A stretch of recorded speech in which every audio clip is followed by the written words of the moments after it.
Et oui, dans le 11-12, c'est le moment de retrouver le dossier avec Jean-Claude Pont, spécialiste du Bonjour. commerce équitable. Bienvenue à vous, Jean-Claude Pont. Mardi après mardi, vous nous proposez effectivement différents sujets autour du commerce équitable. Alors, ces dernières semaines, vous vous êtes intéressé au sort des enfants dans le monde du travail. On voit que c'est pas très reluisant, il y a encore beaucoup d'efforts à faire. Enfin, vous avez noté différents axes en la matière. Aujourd'hui, vous allez nous parler de l'association des villageois de Ndem.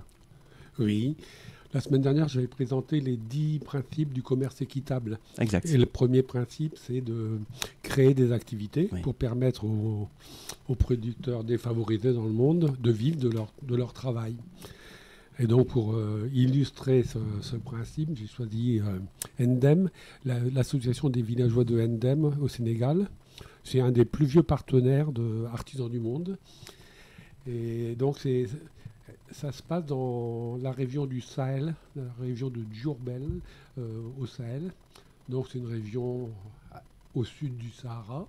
Donc, beaucoup de problèmes de sécheresse, d'où beaucoup d'exode rural, pardon.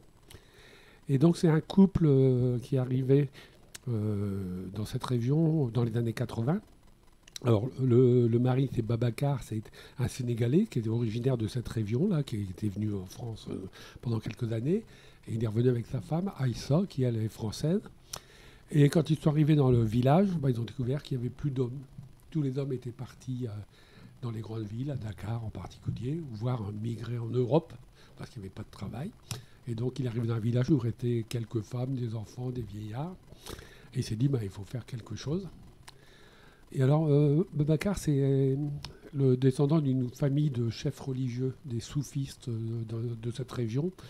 C'est la branche mystique de l'islam, le soufisme. Et il a des capacités d'entraînement. Il a réussi à convaincre. Un leader. Oui, c'est un leader. Fédérateur. Et il a entraîné les gens des villages environnants, des 15 villages de la région, des responsables locaux, régionaux, nationaux du Sénégal.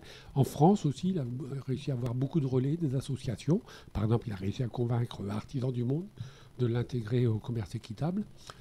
Et donc, il a créé l'association des villageois de Ndem, et avec 3 axes. Donc, le premier, c'est le principe du commerce équitable, créer de l'activité économique pour cette région. Ce que vous évoquiez la semaine dernière. Oui. Le deuxième, c'était satisfaire aux besoins de base de la population, la santé, l'éducation. Et le troisième, c'était faire tout ça dans une optique de développement durable, de gérer durablement les ressources. Et ça s'est très bien développé. D'ailleurs, cette association est devenue une ONG dans les années 2005, je crois, et avec beaucoup de relais au Sénégal et en Europe et en France en particulier. Et donc ça s'est traduit l'activité sur... le premier point, c'était justement la sécheresse, puisque l'exode rural était dû à ça. Il n'y avait qu'un seul puits, un seul forage dans toute la région, pour servir à toute la population, plus aux nomades qui passaient à la région. Donc il a réussi à faire de nouveaux forages, d'assurer donc l'eau courante, ce qui a permis pour les foyers ça allège beaucoup le travail des femmes, de ne plus avoir besoin d'aller chercher l'eau. Moi, il y avait un long trajet pour pouvoir les ramener. Et puis aussi de lancer des activités agricoles, puisque pendant la période sèche qui dure presque 9 mois dans cette région-là, il n'y a que en août, septembre qu'il y a vraiment des pluies. Pas tous les ans, malheureusement, même. Donc, c'est vraiment cette activité de forage qui a permis la mise en place de toutes les autres activités finalement. Parce que ils ont développé l'école. Donc au début, il a créé 1, 2 classes.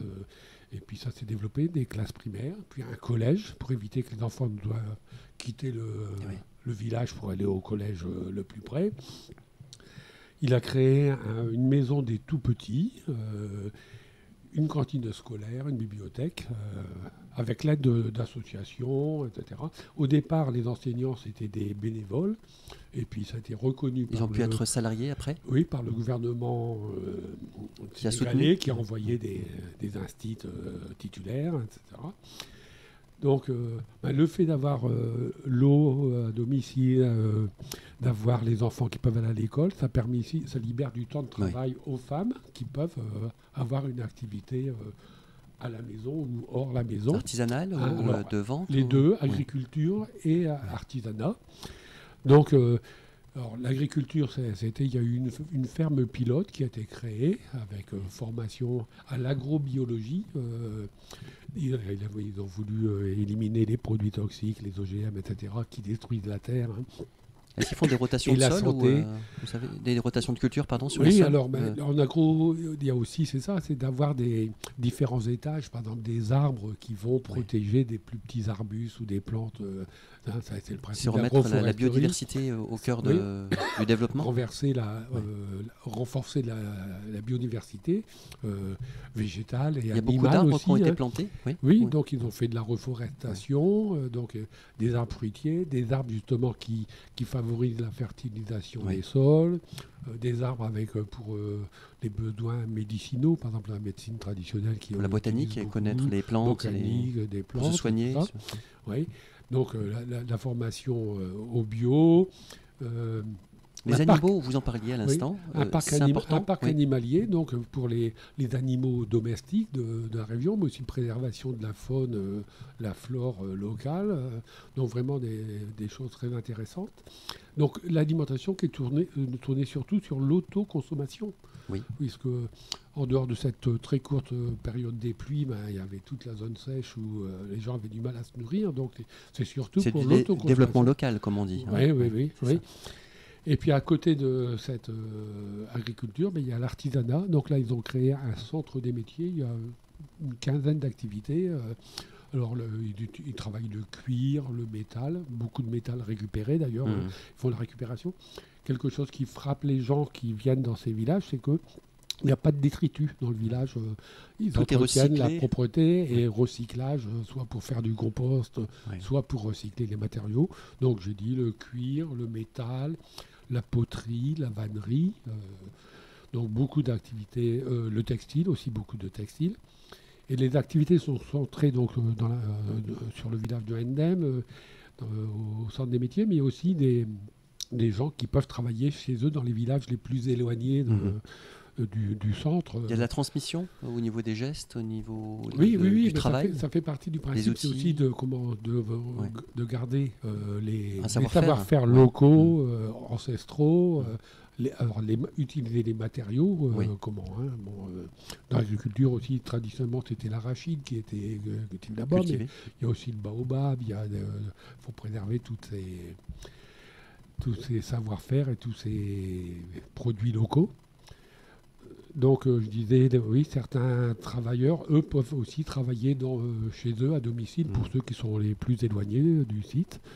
Donc, j'ai parlé de l'eau, de la santé, de l'agriculture, de l'artisanat, la microfinance aussi.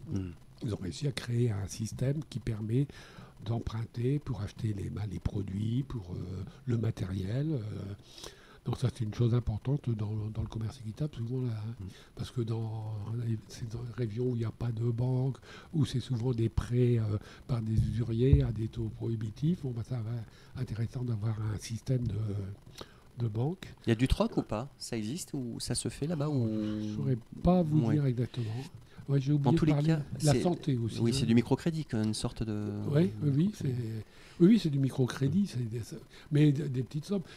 Je sais que, par exemple, pour le textile, ils ont commencé avec une machine à coudre.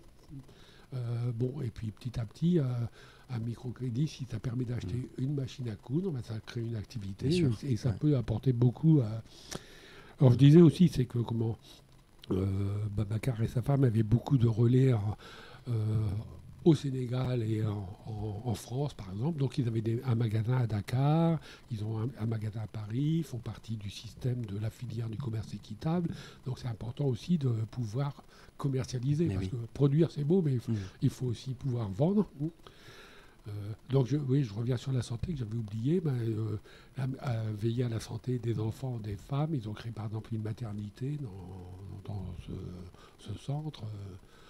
Il y a un dispensaire, non? Il y a Alors, des personnes formées Contrairement à beaucoup de bénévoles d'Artisans du Monde, sont allés dans ce village aussi.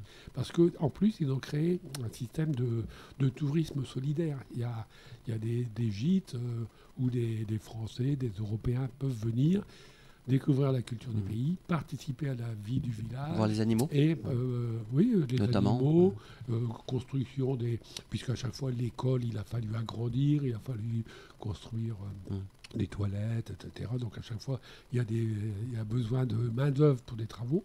Donc des Européens peuvent venir habiter dans le village et participer à la vie du village.